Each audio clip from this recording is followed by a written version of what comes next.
Okay, guys, start clapping. Make some noise. Louder than that. Producer Skip. Hi everybody, welcome back to What's Going On Today. Episode number 5 of season, I don't know what season this is, but it's season after COVID, season after being just, going crazy mentally. But here we are back with a phenomenal guest. I know them from Montreal when I first started doing stand-up comedy. I've had so much respect and just admiration for this comic. So I'm very happy to have them on the podcast. So please help me welcome DeAnne Smith, everybody. Hi, this is incredible. I'm first of all, thank you for the intro. Thank you for the them pronouns. Unbelievable. And also just being in this professional of a podcast setup. I mean, it makes me want to spout unpopular opinions. And I don't even know that I have unpopular opinions, but I'm like, oh, let's burn it down. Let's get some things going. I love it. You know what? Podcasts, if you feel you're in a professional setting of a podcast, you're like, this feels real. It feels very real. And there's something, I feel an unhealthy power in hearing my own voice piped into my ears like this.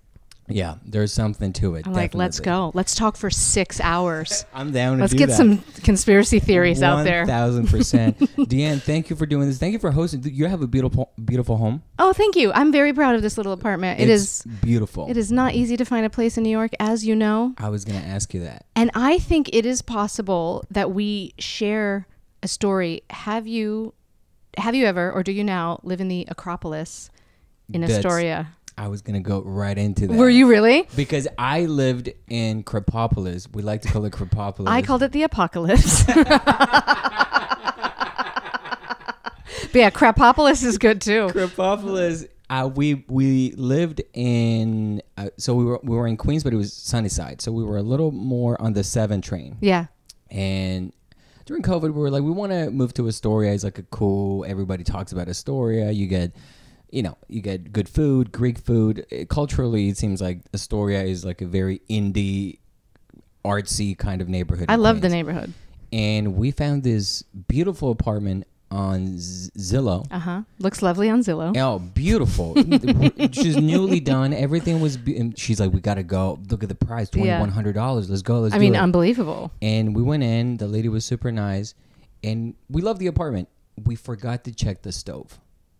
Oh, okay. We did not check the stove. And you wouldn't think you would have to, but it is New York, so you got to think of fucking everything. Exactly. So we move in, and we go to make our first meal, and we go, I was like, what's going on with the stove? What do we do? And then, obviously, we broke the stove. It was like, oh, we broke the stuff. But we never made anything. This is the second day in, and we call the landlord. First of all, he never answered. Like, it was like 2 days later. And when you say the landlord, it's like a company. Yeah. So this was a company, and he's like, oh, yeah, it doesn't work. It was this good guy. He's like, oh, my friend, I'll bring you hot plates, no problem. And I'm like, what are you talking about? Oh, my God. You don't have a working stove? He's like, oh, no work. They didn't tell you? And I was like, oh, this is bad news. Right away, we felt that we were in a bad situation because we knew that was never going to get fixed. Yeah. What year did you move in? You said after the So pandemic. That was June 2021. Okay. I need to ask you this. Oh, because I moved in the summer of 2021. We probably were living there at the same time. We were just there for a couple of months. But like, how many rats did you constantly see? Too many. Because I'm surprised you could visit the building and still move in. I take my little dog out 4 times a day at least. So that's going in and out at least 8 times a day, plus more, because I'm living my own life. That's right. I never didn't see at least 3 rats, like on the way in or on the way out. Yes. When we moved in, there was a dead rat right in the front. I believe you.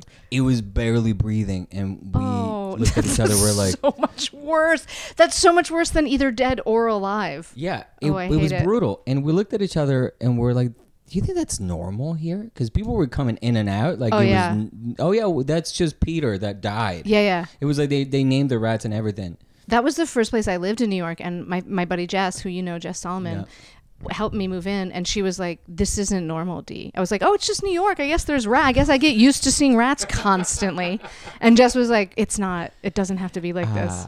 No, it's okay to see rats. Like, the first apartment I lived in New York was Tudor City, which was Midtown Manhattan, 42nd. It was, I mean, this is a mansion compared to that apartment. It was probably the size of this room, bathroom included, and everything included.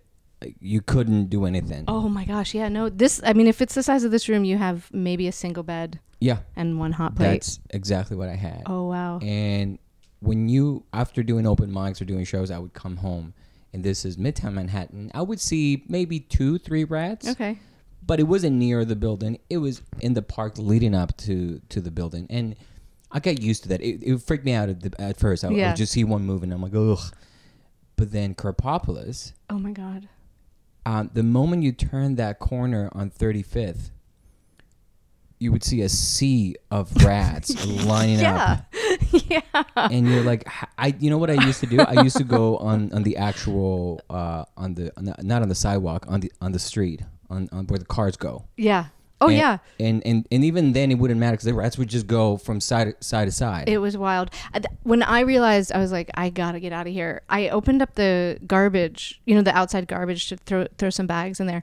And 2 rats ran out. Like I basically fist bumped these rats. But the worst part is I barely reacted. Like it was a little, but it wasn't that big of a deal. And I'm like, I should not be this desensitized to being inches away from rats. No, Jess was right. That's not normal. Carpopolis is not a normal place. I have to ask you this. Did you meet Muhammad, little 8-year-old Muhammad on his scooter when you were there? Yes. We need to talk about him. I love him. Yeah. I called him the mayor. He knew everybody.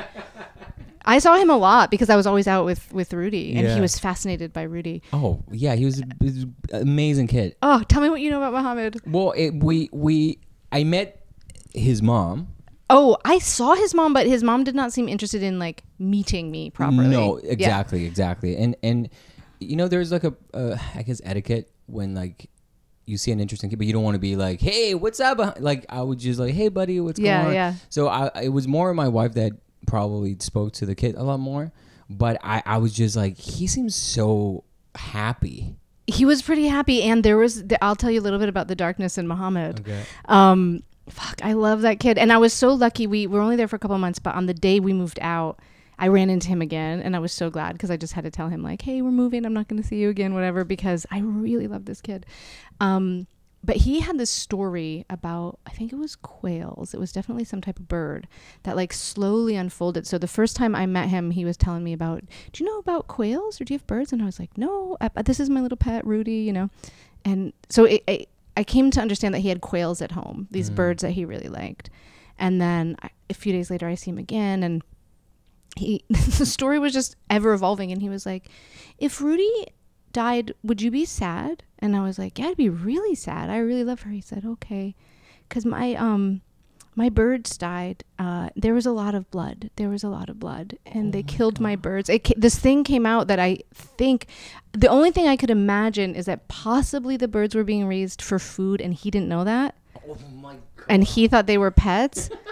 Or no, it was crazy. Actually, I'm leaving out the part 2 because it's been a couple years. I forgot. But it was first the story was the birds were a little bit sick, and then they were having trouble, and then the story was they killed the birds, and then so I don't know really what the situation with the birds was, but he was kind of traumatized by it, and he'd keep bringing it up in conversation. Oh wow! And kind of being is it okay that I'm sad about this? And I was like, yeah, bud, it's okay. 100%. Yeah. And then we had this way too intense experience because I was sad about something else. I was having relationship trouble, and it was all very much on the surface. And when that's the case for me, I mean, someone can offer me a glass of water and I'll start crying at the kindness of human beings, so it was all very much here. And then he started talking to me about his birds and that he was sad, but was it okay to be sad? I literally just started crying in front of Muhammad. Tears were running down my face, and it was not totally related to the birds, but not unrelated to the birds. It just hit a nerve. And he never forgot. And I was like, yeah, it's okay to be sad. I'm I'm pretty sad right now. I'm sorry about the birds. And then every time after that I saw him, he was like, remember when you cried about the birds? Oh, I love Muhammad. Yeah. And I was like, I do remember that, Muhammad. And I'd like to think I was modeling healthy emotion for you, but I was a little beyond that. Just ahead of his time. Yeah. I mean, I didn't have the chance to have that bit of profound of a conversation. I was honestly, with that whole situation in Carpopolis, I was amazed about the people who lived there. They were amazing. There was a lady that used to just go out for a smoke. And Yeah. was the most social person. Yeah. Ever. You just go smoke and hey, you know, how often do you do laundry? She would ask me, and I'm like, I don't know, like, but once a week. It's like, yeah. Sometimes I just wait. And I'm like, that's the start of a conversation. It's like, oh, okay, cool, yeah, because she was always by the laundry. Yeah. But she seemed like just like that New Yorker that had lived there for a while. Yeah. She didn't care, and there was always like, as much as like there was like a beautiful green area, like when you walked into the Acropolis thing, it seemed like a beautiful. Like, did you ever go to the end of it? Like there was a fountain, like a water fountain, and there was. It seemed like it had potential to be beautiful. It did. At night, though, there was this like blinking, like chaotically blinking light that might have been, I don't know, haunted. It had the potential to be beautiful, and it was such a horror show. It was not. And people, when we moved in, we were excited, and then I don't know what it is, but my wife likes to do Google reviews on everything. Like if she's going to a restaurant, she does Yelp, Google reviews. Yeah. She wants to be informed. She wants to know what people are saying. What's the sentiment? Yeah, why not? We signed the lease. And then she did it. And then she's like, oh, I'm just, for fun, let's just... And it was crazy. Yeah. She looked at me. She's like, "You got to come over here." Oh no! There's right after lawsuit. Oh no! The new management supposedly was going to turn it around, and it was just one thing after the next. And obviously, I get on the phone with a lady that the broker that was helping us out. I was like, "By the way, we just signed the lease I sent to you. Where everything's fine. I had already sent the deposit and all that stuff. God. But I just want to clear the air. What's going on with the lawsuit and what's going?" And she was like, "Oh, don't worry about it. Everything's fine. New management. Everything's great. Just full of shit." Yeah. Oh all my of God. It was just full of shit. And anyone listening to this podcast and you're thinking of moving to Astoria, I'm just saying it based on experience. Think about it before you go to Acropolis, because it's really bad. Oh, definitely go to Astoria. Don't go to Acropolis. My girlfriend and I were at a wedding like a week after we moved in, and people were asking us, "Oh, where do you live?" "Oh, we're also in Astoria, blah, blah." And we said, "Oh, it's this place called Acropolis." And they go, "Oh, there's Reddit threads about that place." And there's a whole forum about it, I think. And we moved in. We'll move on from this, but it's like so exciting to talk about it. Yeah. We moved in sight unseen because we had a friend who was living in LA who owned an apartment there. Okay. So she hadn't lived there for like 10 years, and I don't think she realized how bad it had gotten. So she had just been kind of subletting the place at friend rates, and it was changing hands. So she didn't realize that the whole building was falling down around her apartment, or even that like people weren't putting the care into her apartment that she probably would have if she lived there. It was bad. And we paid almost nothing. She was giving us like extreme friend rates, like $1,000 a month. Oh, wow. But that's how bad it was. Even we couldn't stay. We stayed for like 6 weeks. Imagine how bad it has to be for you to be like, it's not worth $1,000. Right? In New York? It's not worth $500 a month. Like, that's crazy. I'd rather like live on the 7 train. Yeah. It was so bad. Yeah, I know, but I'm happy to have, it's crazy that I never ran into you. Yeah, that is. And did you ever do QED? No, not when I lived over there. I didn't. Because that's when I started doing QED, because it was right there. It's cool. I like that place. Because I remember when I first moved to New York, I used to do shows like QED, but it seems so far. Because when you live in the city and then you have to go to QED in the middle of, in between open mics or sets, it seemed far. But then I started doing QED a lot, and QED is a really nice place for. It doesn't take a lot of people to make a good show fun. Yeah, I've always had a good time there. Yeah, so QED was a lot of fun, and that was one of the only benefits of being there, other than QED. That was the only thing that I could make. I felt better about myself. It was like, unless I get to do QED. Yeah. I'm like, what did I like around there? I like that park with the bridge. I don't remember what the park is called. Oh, the Astoria Park. Yeah. That was nice. That was beautiful. Yeah. And I wanted to ask you, so you started in Montreal. Uh-huh. And it seemed, I started in 2011. I think I started in like 2006. Yes, because I remember you were the first YouTube video that I watched before I went. Because I remember I signed up for the open mic. Uh-huh. And this is before YouTube. I had a YouTube video? There was a YouTube video of you. It was your Just for Laughs showcase. That's possible, yeah. Not Mike Patterson. The other Patterson. Steve Patterson. Yes. Was hosting. Okay. Yeah. And I remember just trying to gauge, like, what do I have to do? Because when you were starting comedy, it's like, I don't know. Yeah, that's what I liked about it. It was the complete mystery. Yeah. And it wasn't as like now everyone is a comedian. Everybody has clips. Everybody has. Yeah, we'll get into it. These fucking millennials turned it into a job. I never wanted a job. That's why I got into comedy. And now it's like, it's a job? It literally is a job. Yeah. Back then, back in 2011, finding a clip of someone doing stand-up was like, whoa, look at this person. So I came across your tape. Oh, how incredible. And it was you, and there was a few other people. Ryan Wilner. He had also a very cool tape. And I was like, okay, this is the kind of stuff that I got to get in the mindset of this is what an open mic is. Oh, cool. And I remember going to the Comedy Works and just doing the whole thing. The Mondays, which was a great system. Like, go on Mondays. If you win the open mic on Mondays, you get to do a Sunday show. And that was the process. Like, there was a structure to it. Yeah. And I remember seeing you in person. And this is just based on a YouTube clip. I was like, that's so exciting. Yeah. It was 2D and now it's 3D. So it was crazy. And now we're here. And I don't know how you feel about stand-up now, but it just feels that it's so competitive. I don't know. It's probably good, but it's also bad. I don't know. Yeah, I don't know. The competitive nature of it. Yeah, it's interesting. Stand-up has changed a lot. And I feel like it's kind of changed like under my feet. I feel like it changed a lot during the pandemic, which is an interesting thing because I have got the most disconnected from it that I'd ever been, obviously. And I really was cautious about COVID and everything. I was not going out there and performing and doing stuff like other people were. So there's been a change where I feel like as I got kind of more removed, it also changed. And I'm coming back into it now, like, okay, what is the landscape? What is this all about? I think competition can be good. One cool way that I think it has changed is that obviously from when I started, there's so much more diversity in voices, diversity across the board, obviously racial diversity, sexual diversity, gender diversity, age diversity, maybe a little. I feel like stand-up is still kind of seems like a young person's game. Yeah. Or a mid-20s to mid-30s person's game in some ways. But I do think there's a lot more diversity, and I would like to think, although I'm sure there's still certain dark circles, but I'd like to think there's less tolerance for kind of bullshit and, punching down and hateful kind of stuff. Yeah. That was still very much happening when I started stand-up in 2006. When I like telling this story, when I started at the Nest, do you remember, I'll go ahead and name names, it doesn't really matter, but remember Gord, who used to run the door at the Nest? Yeah.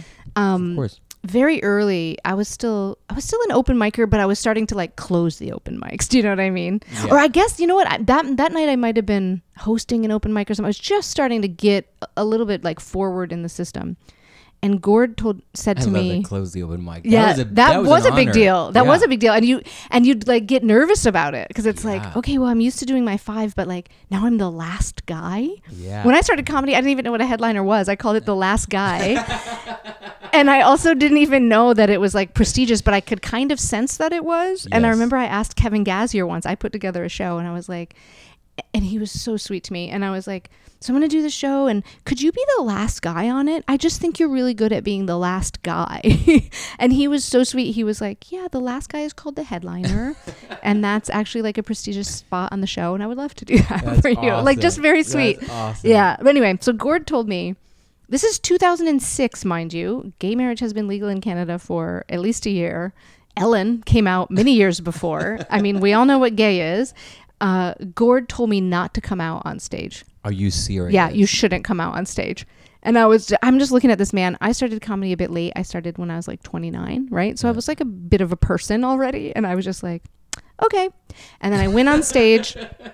And I changed around my whole act. It didn't used to be that I came out first thing. It was like, hey, how you doing? Whatever, I'm gay, blah, blah, blah. But I changed the whole thing to come out right away first thing, just as a giant fuck you to the entire concept. 1,000%. And we never spoke of it again. That's awesome. Yeah. I am so glad you did that. I'm so glad you weren't just But it's like, how is this happening in 2006? Yeah. But you know what? Now that you say it, things were so different. Like even in like 2012. Yeah. Like, I can't imagine 2006 where, people were starting to become more aware of social issues, but the sentiment wasn't this, like, exactly like, oh no, keep it just for yourself. Yeah. Like, I remember watching the show How I Met Your Mother a lot. Yeah. And Neil Patrick Harris was like the person that I was like, oh, he's the man, he's awesome. And then when he came out as gay, I still loved him, and I was like, obviously, like, why wouldn't he be gay? Like, he's awesome. Oh, Like, I he see. has Oh, that's to be interesting. gay. That's interesting. It can be like he can sing, he can act, he can do anything. Right. No straight guy will do that. I was like, he needs, like, it made sense in my head that he was gay, but he got a lot of people going at him because of it, and it was like 2006. That's crazy. I don't necessarily remember his coming out, but yeah, I could see that. It's a wild time. Thinking about social issues, one thing that I have found really interesting, I've finally been in comedy long enough.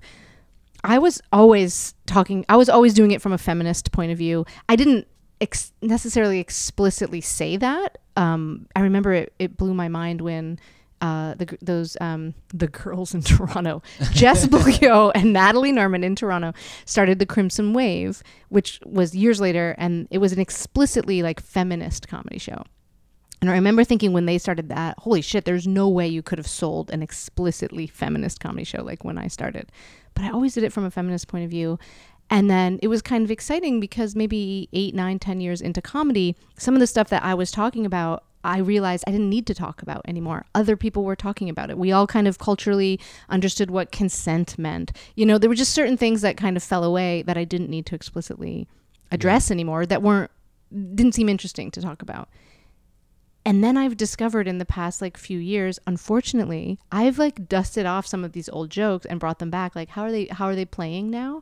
And they're working again. That's because amazing. We kind of, but it's not amazing. No, it's amazing for your comedy, but it's horrible for society. This is what I'm saying is because I used to have this joke, about a t-shirt. This one is actually kind of dated because we've all seen the t-shirt, but something about, rock out with your cock out. And then I was like, I can't believe the shirt, blah, blah, blah. This is a whole long thing, but the update for the shirt was that it should say rock out with your cock in your pants until the time is right, the mood is appropriate, and you've been given an explicit verbal invitation to take that cock out, right? It's like a joke I did so many years ago, and then luckily got to stop doing because it didn't seem relevant or everybody was caught up. And I dusted it off a couple weekends ago. I'm like, let me see how this plays in, Seattle.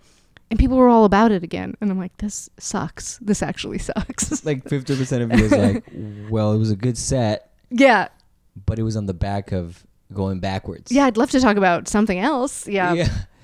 That's been just wild to be in comedy long enough to see kind of it's a cycle, social right? issues. It's kind of like going back to, people not understanding that we're moving forward and kind of. I mean, I feel that I had a complex of being an immigrant. Like I when I started comedy, I was hiding it. Because it was kind of like, oh, I don't want them to know I'm Colombian. Interesting. Because they're just going to treat me differently. Yeah.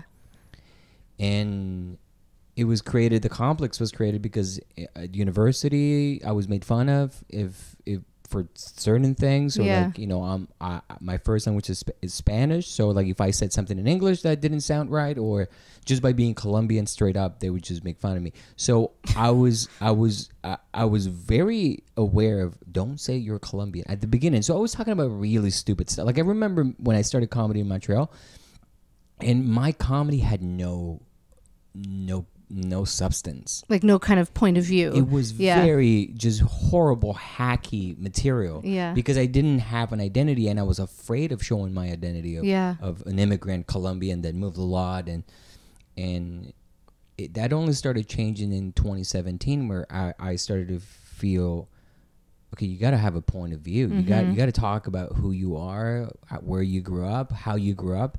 You need to embrace you being Colombian because that makes you different, and that's what's going to let people know that you can do this. Yeah.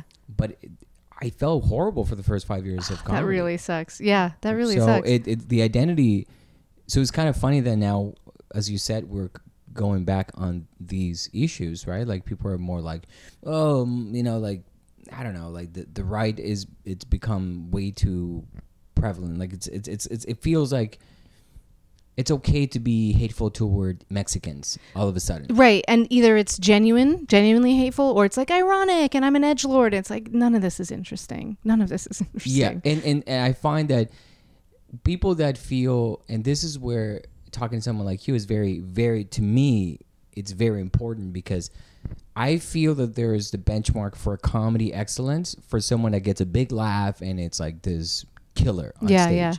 But we are forgetting about being original and being creative, and also being able to nail the joke with the time we're in. Right.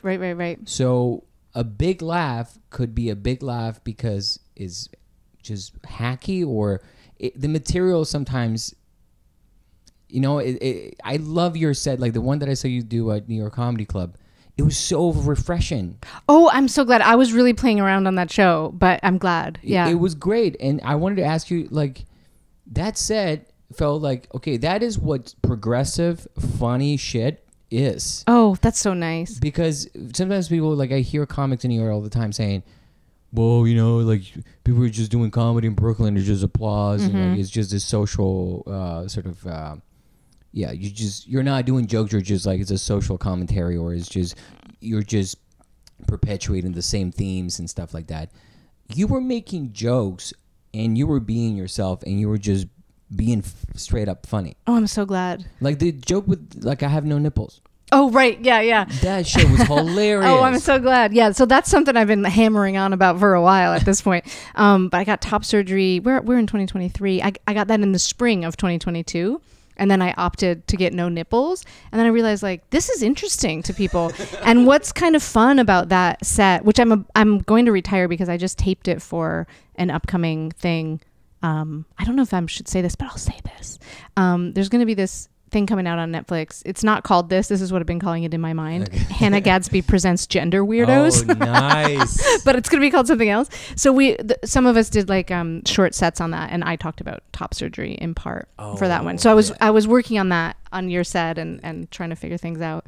But what I like about that set is it works for gender weirdos. It works for people that already know what top surgery is, or are contemplating that, or trans people, or whatever. It's could be relatable in some ways.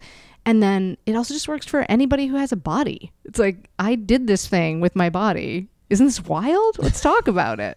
It's amazing because you made it like, you go and you say kind of like,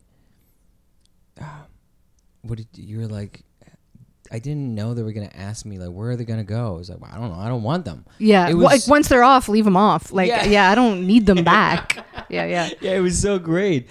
And my mom had breast cancer, and she had one of her boobs totally removed. Yeah.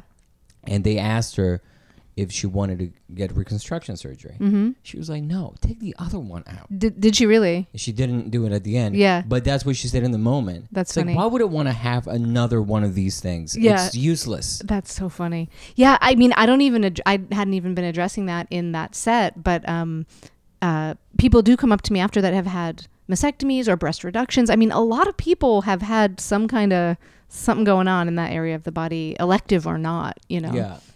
But it's interesting. Anyways, but all I wanted to say is that it was refreshing to see that, because sometimes in New York, or not in New York, I need to stop saying New York, generalizing, but I feel that the sentiment in comedy, sometimes it feels like you just want to be, it's okay to say whatever you want as long as it's funny. Yeah. Sure, but it should be creative, and it should be original, and it should... Yeah, it's a little bit like... Sorry, I don't mean to cut you off. No. This is great because I'm getting like excited about comedy. It's so good to talk to comics.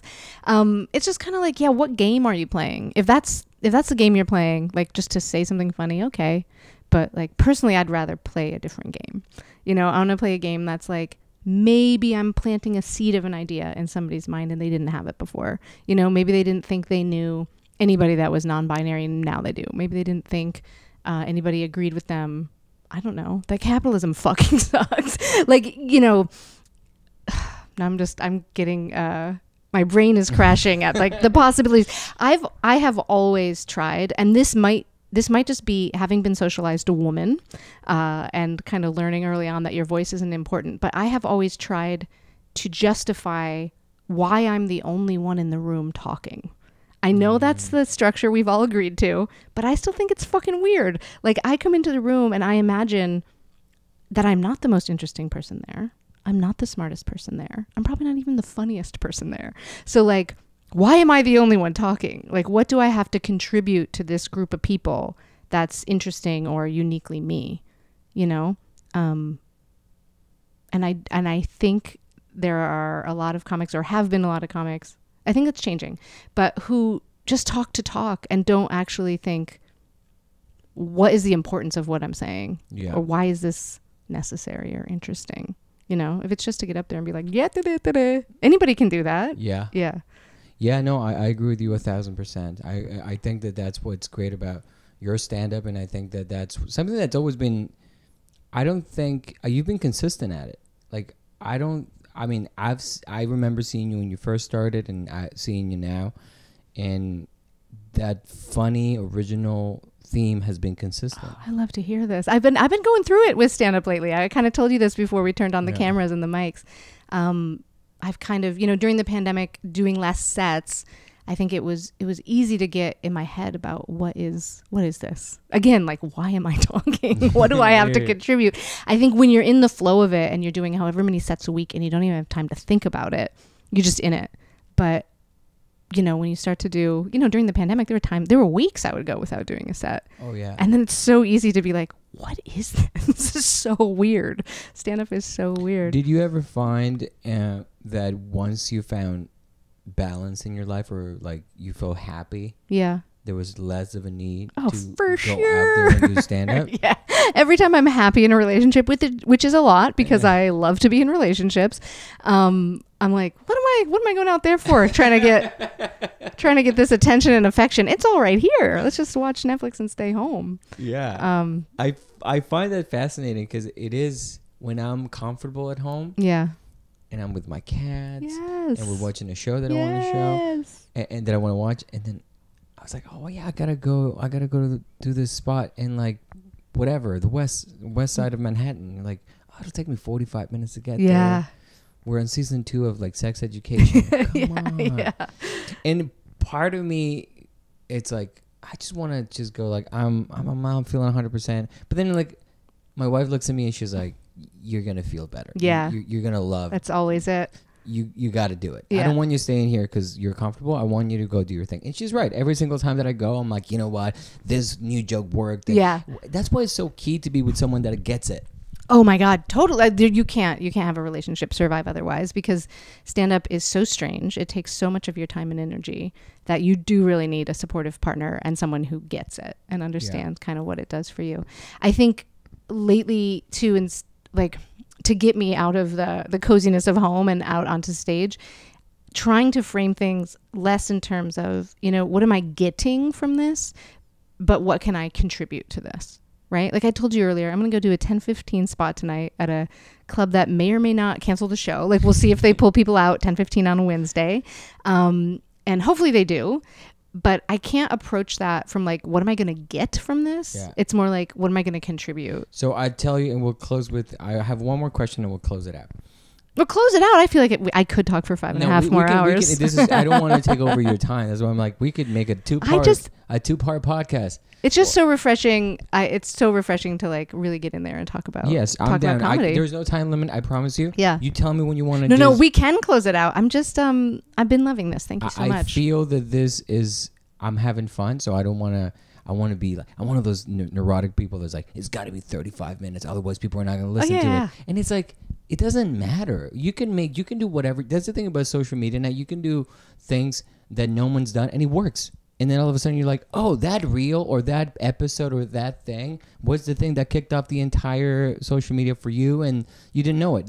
Is this going to be the first 24-hour podcast? Are we doing this? It may be the first like 5, and like we're gonna close it out. We're like, well, you got to go to do your spot at 10:15. Oh, that's true. So the last time I did that show at 10:15 on a Wednesday at that same location, I did the show for 7 people. Okay. And man, single digits are rough. Single digits are rough. Yeah, that's single. And I remember one of my good friends, Tom Delgado. I don't know if you've met him. He's a very funny comic, and he was hosting the show, and he looked at me. He was like, "Dude, there's 7 people. There's 7 comics. Yeah, I don't want to host this." Yeah. And I looked at him and was like, "Why don't you just ask the host, sorry, the manager there, would just pass the mic. Yes. You yes, open the yes. show, and then you go home." Yeah. And then he's like, "You think I can do that?" And I'm like, "I think you should do it." Yeah. Because going back and forth for 7 people does. So he evidently did that, and he had a really good set. Oh, at the nice. beginning, Yeah. and he set the tone for the entire set, the Beautiful. entire show. Yeah. So the show was with 7 people, but those 7 people wanted to be there. Yeah.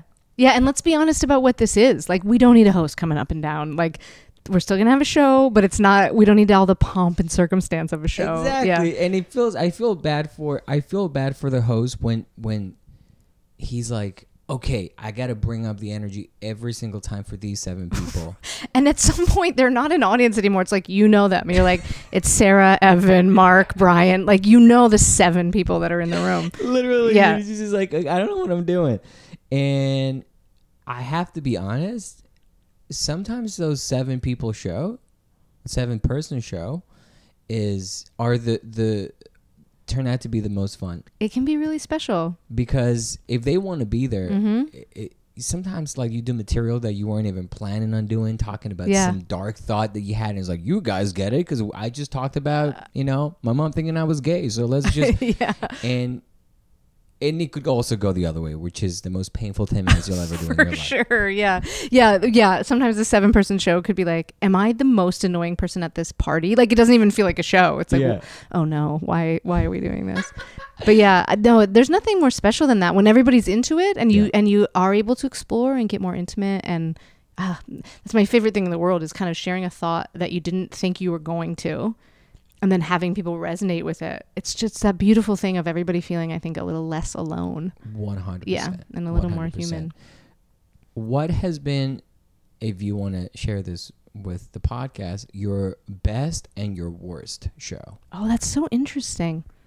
I have a truly terrible memory for myself, but it's easy to go to the worst ones. I'll tell you one. I've shared this story a bit, so I'll keep it short, but I'll tell you a worst one from forever ago, and then a worst one from quite recently. From forever ago, my first paid spot ever was through the Comedy Nest, and they took us out to Chateauguay, which is like it's not a suburb of Montreal. It's its own little city, right? But I had never been there. Some little town in Quebec. I felt like I had gone back in time. Because I was used to doing open mic in Montreal, and like, Montreal's like very culturally diverse. There's people look a certain way, they've gone to university. You go to Chateauguay and it just felt like very homogenous. Everybody truly, like, they looked like it was 20 years ago. And to be fair to them, I was not a good comic then. I was an open micer that had 5 minutes that suddenly had a 10-minute paid spot in Chateauguay. I don't even remember my material. I'm not trying to be modest. I really don't remember it, but I do remember I had this whole chunk about Oprah and like how much I loved Oprah. It was not relatable to anyone. I think I even was trying to do that very basic early in comedy thing about like, tell them who you are and where you come from and blah, blah, blah. And so I would be like, my parents are Episcopalian. It's not really relevant to my life. It wasn't a huge part of my upbringing. I just was mining for whatever, I guess. So I would be like, wow. I'd be like, Episcopalians like being Catholic if Jesus were like embarrassed about getting crucified, or like, it was just really stupid stuff. And I bombed so hard. And luckily, no one shouted anything bad at me. I mean, but it was bombing. It was fucking quiet. And then after the show, I heard the opposite of what you would want to hear as a comic. This woman came up to me. She was sweet, but she goes, "Oh, honey, we felt bad for you up there." Oh, that hurts. And I was like, ooh, not only did I not do my job, hey, everybody, let's feel good, I did the opposite of my job. Like, not only could they feel neutral, they had to actively feel bad for 10 minutes. Oh my God. Yeah, those ones hurt. That was one of the worst, but it was an incredible lesson because, well, number one, I got $100 slapped in my palm, and I was like, I could have 10 minutes of humiliation for $100. That's not the worst. But then I also went home and I I was years and years away from starting therapy, and I have tons of issues, but that was one of the first times in my life, but like as an adult, that I really understood the concept of being a friend to myself, because I went home and I suddenly cared more about comedy and getting good at it than I cared about beating myself up. So it could have been like a very shameful and humiliating feeling, right? And just go home and feel awful and ruminate about it and think about it. And maybe I'll quit comedy because I suck so bad. But it actually just occurred to me literally for the first time in my life, like, or I could just be a friend to myself. I could be a little gentle about how this happened and just go ahead and think about it, but figure out how to do it differently and better next time. And just be practical and realistic about it. Beautiful feeling. It was incredible. And it's like one reason why I felt like, this is so cheesy, but it's true, that comedy is my path, because it forces me to grow like as a human being in the ways that I want to grow, that I'm not quite sure any other job would do. That's a beautiful takeaway from that. And thank you for sharing that. Yeah, of course. Because sometimes whenever I ask this question to another comic, it's not as good of a story as that. What do you mean? We all have stories about bombing, I'm sure. But I guess sometimes they're just not as detailed. It's like, oh yeah, I was at this show, and then there was nothing like that. It kind of like it always, it gauges how confident of a comic you are if you go into like, and then she told me we were feeling bad for, like, that's a very detailed bombing experience. Oh, it was bad. I mean, what I didn't tell you is that I got a ride out there, of course, with like the headliner, the middler. So there's a host, I was an opener, middler, headliner. Everybody crushed except me. And it was probably an easy room to crush if you weren't brand new at comedy like I was. But people were just out on a Friday night ready for a good time at this bar. Comedy probably traveled there once a month. You know, it was probably an easy room to crush. And of course, everybody wanted to hang out later and just like experience the victory. Yeah. So I had to sit there with everybody else, you know, drinking and cheersing and having a great time with the crowd. And I had bombed so bad, and I couldn't just leave. I couldn't just go home. I just had to kind of sit there, like, take it. Yeah, with people coming up and we felt bad for you.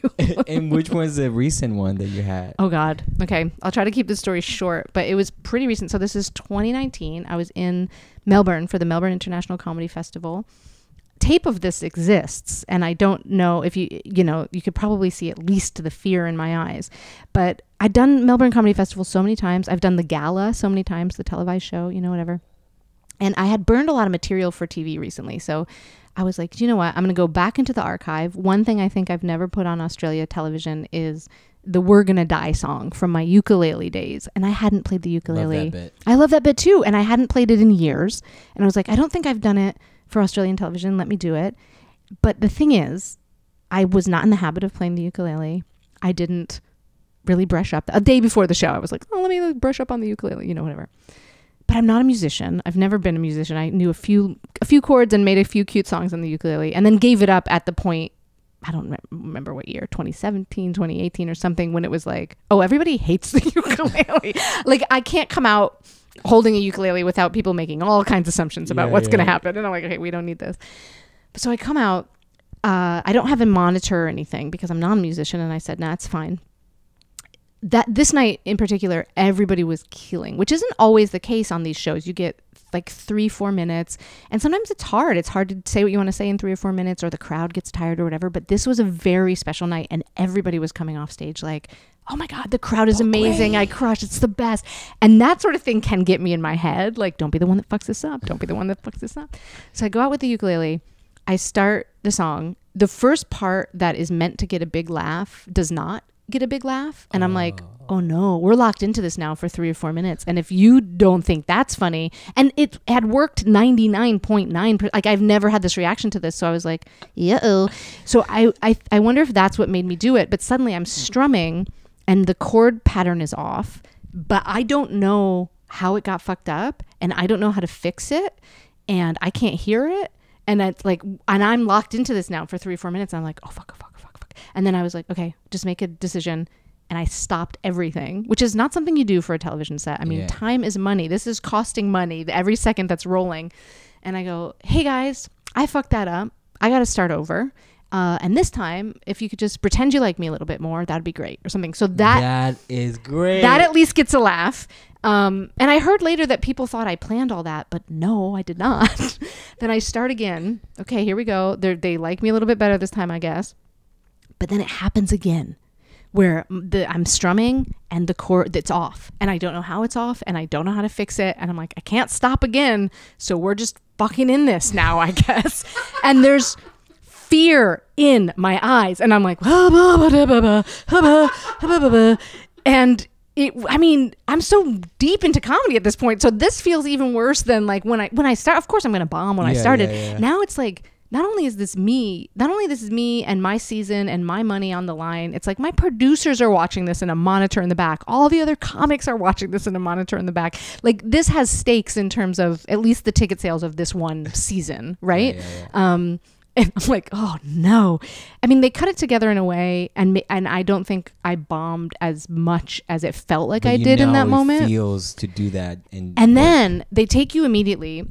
So it's also a fundraiser for Oxfam, which I don't know how to explain what that is, but as far as I can tell, we're raising money to bring clean water to places that don't have clean water and stuff like that.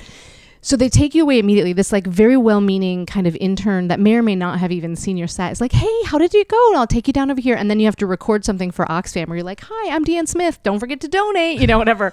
And I'm like, okay. Don't put your bomb all over. Like, just hold it in. You don't have to be like, yeah, it sucked. And I'm really embarrassed. Like, so I was like, it was great, really fun. And I go down and I'm like holding it together to be able to do this for the camera. I'm DeAnne Smith and don't forget to donate. But then what's worse, Santiago, is then, seasoned professional comics who always kill. I'm telling you, the vibe of the whole night was, we're crushing. It's a great audience. It's the best. Now people are filing into the basement after me, going, oh, it fucking sucks out there. Oh, wow. I bombed so bad. And I'm like, that's my fault. That is crazy. Yeah, and it was pretty recent. And that was me understanding the power of the ukulele, and the ukulele saying to me, nah. You think you can come back to this after not caring about me for a few years? No. Oh, I love it. You know what?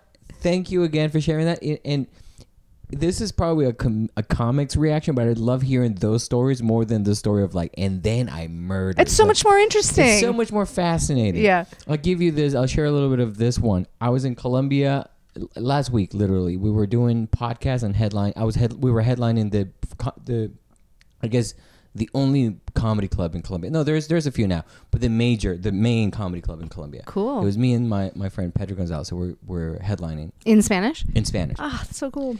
And so they're telling me like, you're going last, and I'm like, okay, last guy. And we had recorded 20 episodes the whole week, and that Friday we recorded 4 episodes. I'm visibly tired. Yeah. And then they tell us before the show, it's like, oh no, this famous comic in Colombia is going to do a show before you guys at 7 p.m.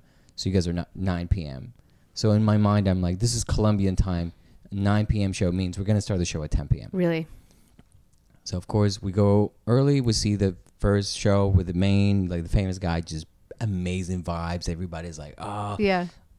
Evident. They finished the show at 9:05. So they're like, sorry, guys, we're going to clean everything up. You guys, 9:30, you guys are good to go. Did they get a new audience in?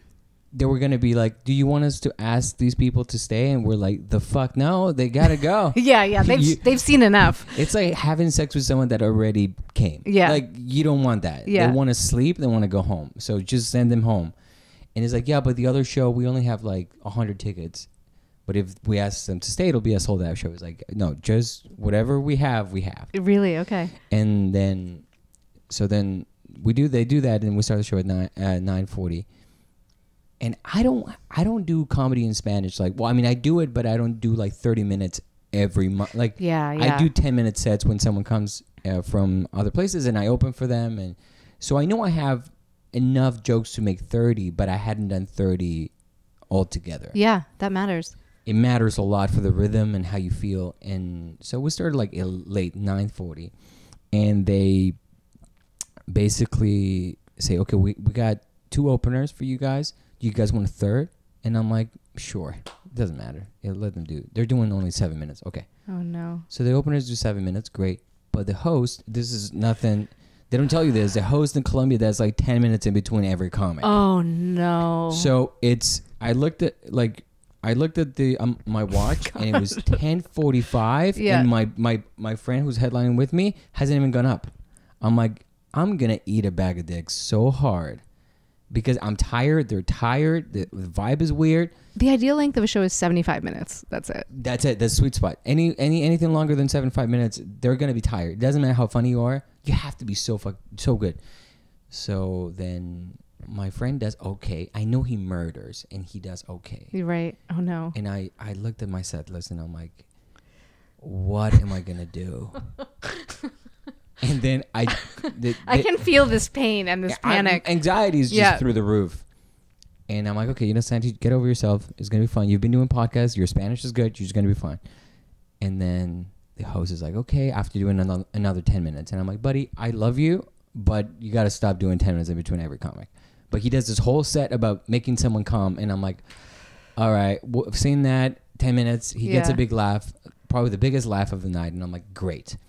Now I got to ride this wave for the next 30 minutes. He is like, okay, this guy comes all the way from New York. They have a great podcast. Give it up for Steven Espinozi. And I'm like, are you kidding me? I'm like, so my friend says like I got on stage like I was gonna fight like a UFC fight. That's so funny. I went in with my notes, kind of like already angry. I'm like, give it up for your host, Sebastian Rincon. I pronounced the name properly, so it's like I know your name. I don't even know who you are. And I'm telling. So I put the notes down. Open with the first joke that always gets a big laugh. 0, and I'm like, oh no, this is gonna be fantastic. Oh no. I'm doing autopilot. I'm just talking. Yeah. And they're kind of like smiling at me. And I did my set, looked at I don't think this ever happened to me ever. I don't remember where I was saying. Really? I was just autopilot, laugh, didn't matter, continue. Laugh, didn't matter, continue. And then I got the light and I was like, okay, we're going to wrap it up. I don't have a final joke, everybody. So this is it. This is all we get. Fuck you guys. And then they laughed and I'm like, bye. And my name's Sebastian, whatever the fuck. And I just left. And I was so angry at everything. Yeah. That I get off and I'm like, I looked at my friend. I was like, what the fuck are we doing, dude? We're in Colombia. What is this? Yeah. And he was like, yo, it wasn't that bad. I mean, you did swear a lot. You were saying a lot of things that you normally don't say. And I'm like, I don't remember. Really? That's so interesting. It's like I blacked out. Yeah. And it was done. It got done. And then we got paid. But this is a week ago. That's rough. So it makes me feel like it doesn't matter how seasoned or how many years you've been doing this. You're going to be put in places where you're like, how do I handle this? Yeah, you can be humbled, and that's not a bad thing. Yeah, 1000%. I went in with the attitude of like, we're the guys coming from New York doing podcasts with all these famous Colombians, and they're gonna be, and it was nothing like that. Yeah, I felt I couldn't sleep that night. I got home, and I was just in bed not sleeping. It was that sucks. 6 in the morning. I'm like, I okay, I'll just. Whatever. It is what it is. But it killed me. I mean, luckily they don't know that was Santi Espinosa. They think that's Santiago, whatever the fuck. That's Steven Espinosi. Like, and he gave me an Italian Spinozi. I'm like, you're from here. How do you not know? And like, we've done podcasts together. That's so funny. Like, which also is fascinating when you're hosting. You get anxious when you're bringing someone up. So I get it. Sometimes you just forget someone's name. But it was like 4 comics. Come on. I had already spoken to the guy before this. So it was just horrible. It was bad. This happens. And those things, I think those things stick more than, because you're like, tell me some bombing experiences, tell me some great experiences. And I'm like, yeah, there's been a lot of great experiences, but I don't really bank them. Yes. It's like you just go, great, I did what I was supposed to do. Let's do it again next time. Yeah. I feel, and I remember the first time I had a really, really good set and I'm like, oh, that's what it feels like. Oh, that's cool. And it feels, because having a good set and having a really good set. Yeah. There's a big difference. And then like, oh, so now every time I have a good set, that's like the benchmark of like, okay, it wasn't as good as that. But it doesn't matter if the bad, like that set from Friday. Yeah. forever in my head, forever. And it's made me go like, I need to write more Spanish jokes. I need to do more. Yeah. But at the same time, I'm like, how did I get through with that? How did I finish? How did I do 30 minutes? How do I not remember what I said? No, that's wild. I don't think I've had that experience. I would say from the outside, and this is probably annoying, so excuse me, but I'm going to say it anyway. From the outside, I feel like the easy takeaway is don't take the stage angry. And just be certain, if you're going to do it, you are going to do those 30 minutes, make sure you are having a good time. That's the least you can do, right? And then they can get on board with you having a good time or not, but at least you've had a good time. But when you take the stage angry, no one's having a good time. I looked at the tape and I was visibly mad. Like before I even said anything, I never take my notes and put it on the thing and go like, give it up for that asshole. Like I've never done that. Yeah. And I looked at the tape and I'm like, that's not me. Yeah. And it was extra, like I was extra charged because I was doing it in Spanish. I was doing 30 minutes in Spanish. I'd never done that. Yeah. Like I've done long sets, but like I'm the main act. Like this dude is going to destroy for 30 minutes in Spanish. I didn't. Yeah. Those people left. Like I remember someone messaged me on Instagram being like, I love what you do. I listened to your podcast. That wasn't your best set, but I really love what you do. That's and I'm like, funny. That makes me feel better. And someone came. So after the show, when you're like taking pictures with the fans afterwards, no one took a picture with me. I was just there like waiting. And then this one dude came up to me with his girlfriend, and he looked at me. He was like, man, I got to be honest. I love your stuff. Everything that you're posting on social media, I love it. Don't pay attention to this. It's not you. Wow. And I looked at him and was like, thank you so much. Thank you so much for saying that, because I really needed that. Yeah. And it just puts everything in perspective. Like one person out of like 100 came up to me and gave me some sort of like necessary pep talk of you'll be fine. But in the moment, you're like, why am I here? No, it feels really bad. Why the fuck am I here? Yeah. And anyway, so that's what it is. Okay, we'll close with this one. We're gonna do an hour, and this. You know what? You're a fun person to talk to, and I feel that podcast should be this fun. Did we talk for an hour? It's 55 minutes. Oh my god! I love it. I love it. This is good. So we're gonna close with this because I wanted to ask you this question. Comedy is based on stories, like things that happen to us. Okay. Like, well, not all comedy, but stand-up comedy is sort of known as I'm telling you this relatable story that happened to me or someone I know. Now, how much of stand-up comedy you think should be based on reality, and how much of it should be just exaggeration or tweaks of reality so that people laugh? All right. Okay, this is interesting. We got to try to keep this brief. We've already been talking for an hour. We can do another 30 minutes. Doesn't matter. But we want to resolve this. Well, what's your opinion? What's your take on that? I don't know because I think I like things that are. I do like things that are completely fanciful. I guess I'm thinking of like Andy Kaufman or something in that ilk. That's like he could do a character the whole time and none of it's real, but it's hilarious. So I think. Obviously, it's an art. It's creative. It's imaginative. You can do whatever you want. I mean, I know we're not naming names. We're talking about recent events, but if we are naming names and talking a little bit about Hassan Minhaj, yeah, that's literally where you came from. Which I really haven't. Truthfully, I haven't read up on it. I don't know what he said and how it was wrong or whatever. But I would just say and I don't know if this is true about this specific situation, but I would say if what you're trying to do in part is like expose societal ills or talk about certain oppressions, I don't think it serves anybody to exaggerate that because you really don't need to. So I don't know. Yeah. But I think maybe there's the difference in if you're the type of comic that purports to be like telling the truth all the time and then you're not, like, fair enough if your fans are going to be like, hey, wait a minute, we thought we were listening to like authentic stories from somebody. And that's exactly it. I feel like, so I've read the article from the New Yorker that was sort of like talking about the I should read this. And then it was kind of weird. I mean, I don't go to the New Yorker for any sort of like relevant or just substantiated You information. see my stack of New Yorkers over there? Yeah. I like all the New Yorkers.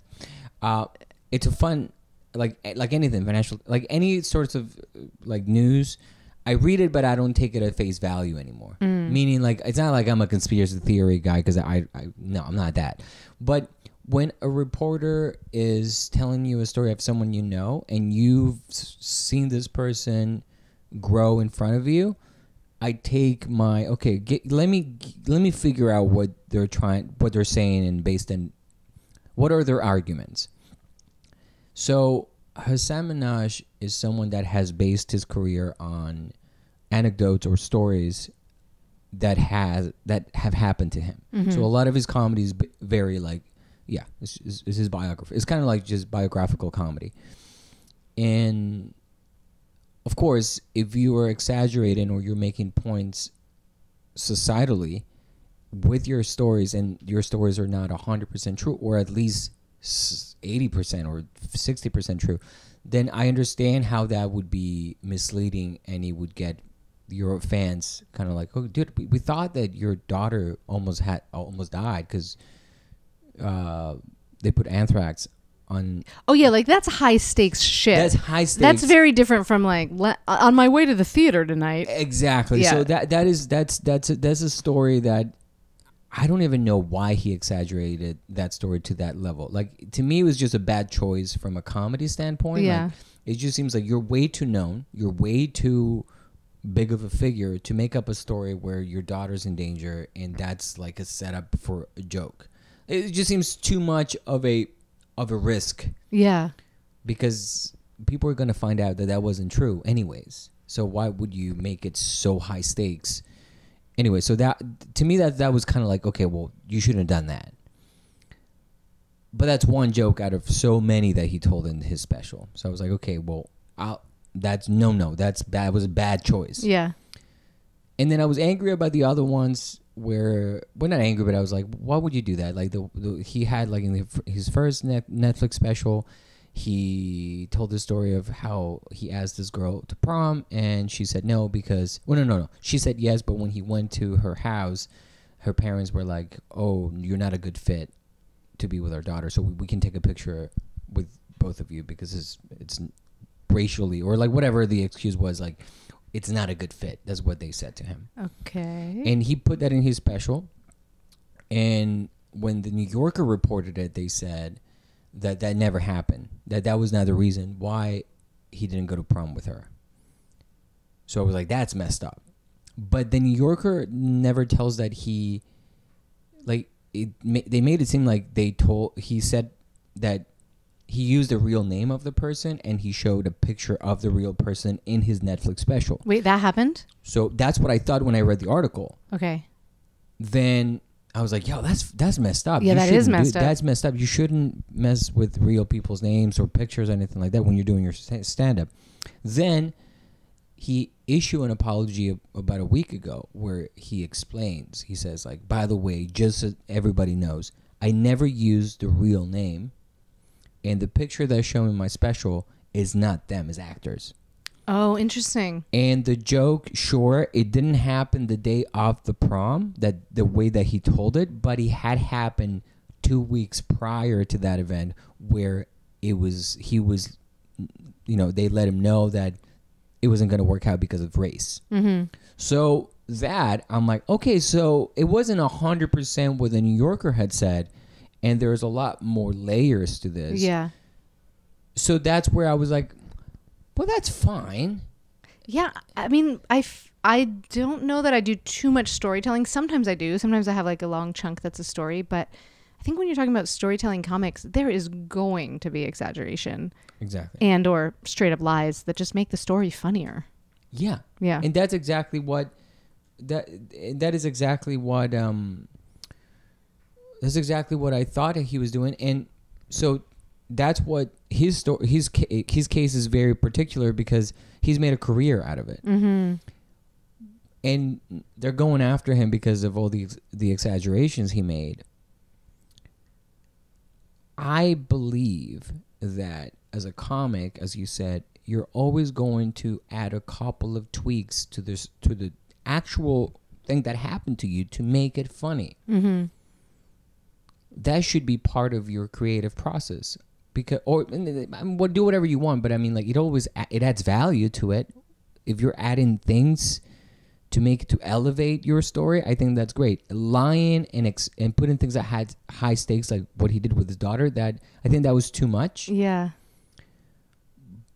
But I'm torn with his case. It's interesting because there's like comedians are lying all the time. It's just like it's an obvious lie, and then everybody that's what's funny about the joke, right? I'm trying to think of like a really obvious one-liner or something, but I'm trying to tell you this without doing too much context. But I have a joke where I'm like, tell this whole story, and then I'm like, I mean, if you feel bad about that joke, imagine how I feel. I had to write it, you know. But then the super jokey part is like, I looked at my notes and I was like, I shouldn't have written that in blood. But like, of course I didn't write it in blood. But so that's like an example of a lie that I feel like sometimes we all do that sort of lie because it's a misdirection and it's funny. It's obviously exaggerated.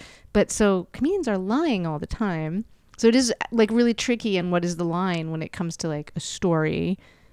I don't know. Maybe it's more about like misrepresentation and what you're purporting to sell to your audience and what they think they're consuming.